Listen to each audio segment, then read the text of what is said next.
mchezo wa mwisho wa ligi ya msimu uliomalizika, Simba iliibuka na ushindi wa mabao 2-1. Isabella Kapera ndiye kanisa wa mchezo huu wa leo, anaziongoza timu zote mbili hapo kama ambavyo zinavyoweza kuonekana, na hapana shaka huu ni mchezo ambao unavuta hisia kali kwa wapenzi na mashabiki wa mchezo wa kandanda hapa nchini, na vinara wa ligi kuu soka Tanzania bara Azam FC dhidi ya Simba, ambapo muda mfupi tu kuanzia hivi sasa ya mchezo huu unataraji kuanza. Nyuzi joto 33 na mawingu mtawanyiko kwenye anga nafanya unyevunyevu 60%. Hapa tulipo tupo umbali wa mita 222 juu ya usawa wa bahari.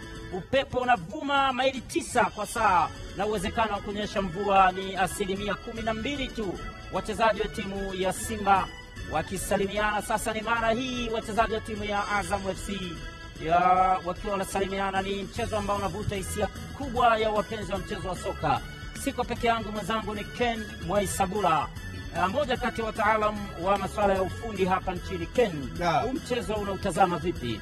Ni moja kati ya michezo ambayo kwa sisi wa Tanzania si rahisi kupenda kuikosa, kwa sababu inavuta hisia za watu wengi, ina wachezaji wengi professional, ina wachezaji ambao unaweza ukasikia starehe kuwaona wakifanya kazi zao uwanjani.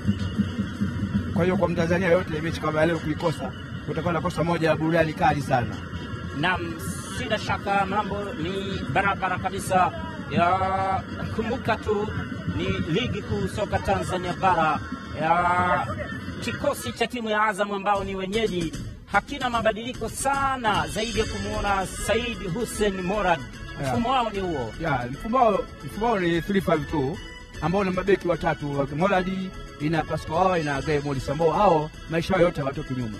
Alafu ina midfielder 5 ambao wanacheza hapo katikati, ukifananisha na Simba ambao ina midfielder 4. Kwa hiyo nafikiri mpira utakuwa ni mzuri sana kwa siku ya leo.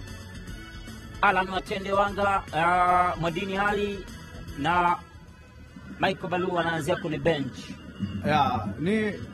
Ni vizuri watu wazuri vile vile wakatokea kwenye benchi, kwa maana mpira utatoa dakika 90 sio dakika 45.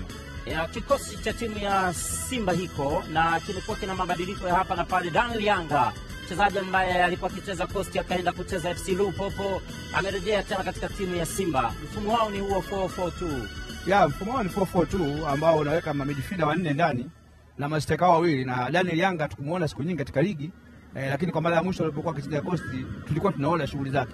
Alikuwa ni mmoja kati ya wafungaji wazuri, anaweza kaingia akafunga kaita madhara.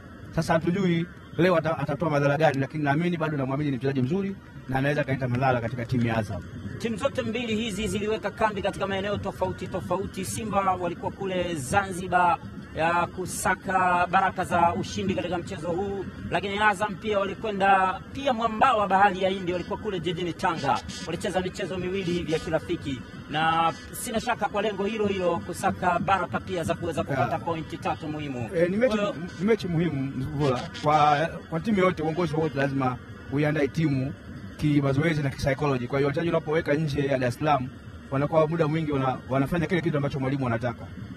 Naam, mwamuzi huyo Sudi Lila, mmoja kati ya vijana wadogo kabisa FIFA referee, alikwenda kuthibitisha uimara wa nyavu ili kuondoa misuguano ile isiyokuwa na lazima.